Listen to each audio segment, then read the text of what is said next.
When Donald Trump entered Qatar's airspace, the scene was nothing short of a royal Hollywood action sequence. The Qatari Air Force's F-15 fighter jets gave Air Force One a spectacular escort. On the red carpet, President Trump was personally welcomed by Qatar's Emir, Sheikh Tamim bin Hamad. The royal guards oversaw the grand reception outside the airport, which included a long motorcade of luxury vehicles, many of them specially modified Tesla Cybertrucks. This wasn't just a diplomatic visit, it was a royal power show. Such protocol had never before been extended to a U.S. president or any other world leader by Qatar. But behind this lavish reception lies a massive deal and a royal gift that even a billionaire like Donald Trump hesitated to accept. During his Middle East tour, Trump visited Saudi Arabia, the UAE, and Qatar, and in each country he was welcomed not like a regular guest, but as a global superpower emperor. In Saudi Arabia, he received a lavender carpet welcome, attended by Crown Prince Mohammed bin Salman. The royal guards presented a guard of honor with real gold-plated swords. President Trump received an equally enthusiastic welcome. Sheikh Mohammed bin Zayed Al Nahyan greeted him personally, and the highlight of the ceremony was a traditional dance performed by young Emirati girls who swayed their long hair in rhythm. Arab rulers are known for impressing royal guests with wealth and style. But Qatar's Emir Sheikh Tamim bin Hamad outshined them all.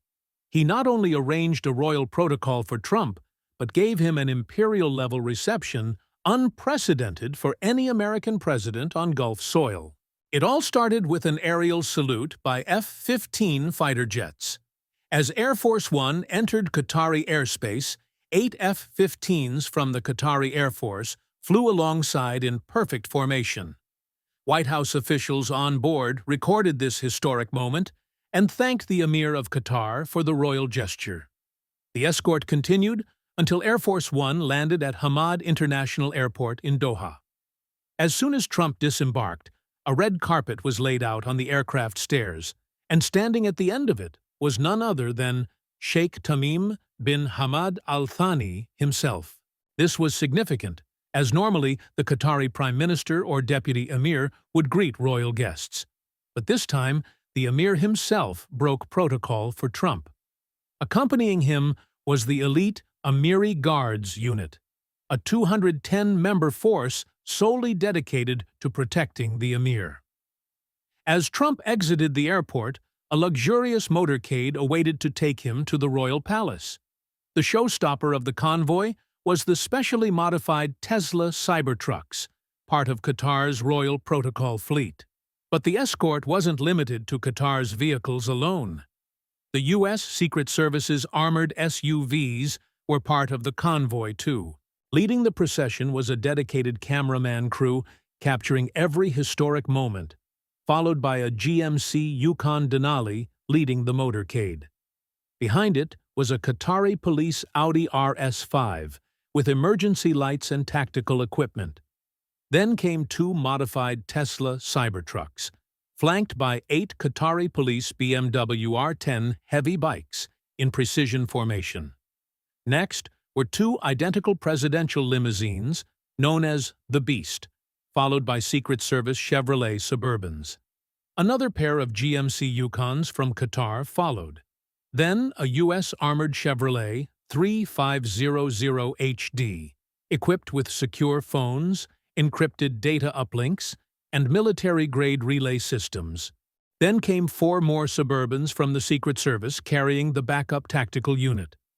Behind them was the last line of defense, a Ford F-50 Cat truck with the counter-assault team. Finally, a vehicle with a dome on top, an ECM vehicle from the Secret Service, equipped with advanced jamming systems to detect and neutralize drones or missiles. The convoy ended with more Qatari special security vehicles. Cameras counted over 40 vehicles in the procession. Upon arriving at Al Wajba Palace, Trump was welcomed in another royal tradition. Mounted guards on horses and camels formed a symbolic formation around the Beast, followed by the traditional Qatari sword dance, Arda. The performance, with gleaming swords and rhythmic drum beats, added a majestic touch to the welcome. Once inside the 200-acre palace, Trump couldn't help but praise its grandeur. During this historic visit, multiple major economic and strategic agreements were signed between the United States and Qatar. According to the White House, President Trump made a total economic commitment of $1.2 trillion with Qatar. This included the largest order in Boeing's history, with Qatar Airways CEO Badr Mohammed Al Mir and Boeing CEO Kelly Ortberg signing an agreement for 210 aircraft worth $96 billion. This deal was not only financially significant for the U.S., but also had a massive employment impact, projected to create 154,000 American jobs annually. Beyond aircraft, Trump also offered to sell MQ-9B drones to Qatar, with an estimated value of $1.96 billion. These cutting-edge drones are known for their surveillance and defense intelligence capabilities. Qatar also signed multiple strategic partnerships and service agreements with the U.S. in energy defense intelligence and quantum computing. In total, Trump secured confirmed direct deals worth $243 billion, with a long-term economic impact potentially reaching $1.2 trillion. So clearly, the biggest beneficiary of these deals was the U.S. Boeing received its biggest order ever, and various American sectors got billions in Qatari investments. Logically, Trump should have been the one offering a gift. But in reality, the opposite happened. Qatar's emir gifted Trump an ultra-luxury Boeing 747-8, originally designed for the Qatari royal family and known as the Palace in the Sky. Its estimated value is $400 million, making it one of the most expensive diplomatic gifts ever.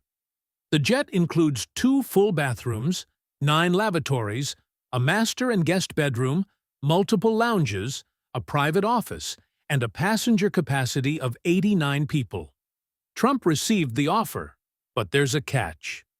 According to the U.S. Constitution's Foreign Emoluments Clause, no federal official, not even the president, can accept gifts or benefits from a foreign government without congressional approval. According to a report by NBC, the Trump Organization, which is now run by his 2 elder sons, has recently expanded its business rapidly in the Middle East. Their new projects have now spread across Saudi Arabia, the United Arab Emirates, Oman, and Qatar. Some of these include Trump International Hotel and Towers in Dubai, a Trump Tower in Jeddah, a new hotel in Muscat, and a luxury golf resort in Doha, Qatar's capital, which is being built in collaboration with Qatar's sovereign wealth fund's real estate company. The important point here is that during Trump's recent Middle East tour, he visited the same 3 countries where his family business is expanding the most. According to an analytical report by CNN, in just the past few years, the Trump Organization's business in the Middle East has tripled, and that he went on this trip not as the U.S. president, but more like the head of a family business. Keep in mind, it wasn't just Qatar. Trump also received royal protocol and red carpet welcomes in Saudi Arabia and the United Arab Emirates, countries where his hotels and real estate ventures are growing rapidly. Now, criticism isn't just coming from his opponents. Even Trump's own supporters are saying, "We elected a president, a national leader, not someone who would tour the world to benefit his family business." Of course, Trump insists that he has no involvement in the business and that his sons manage everything. But in the end, the business belongs to the Trump family. And ultimately, Trump himself benefits from it. We hope you liked this video. Don't forget to subscribe and share it.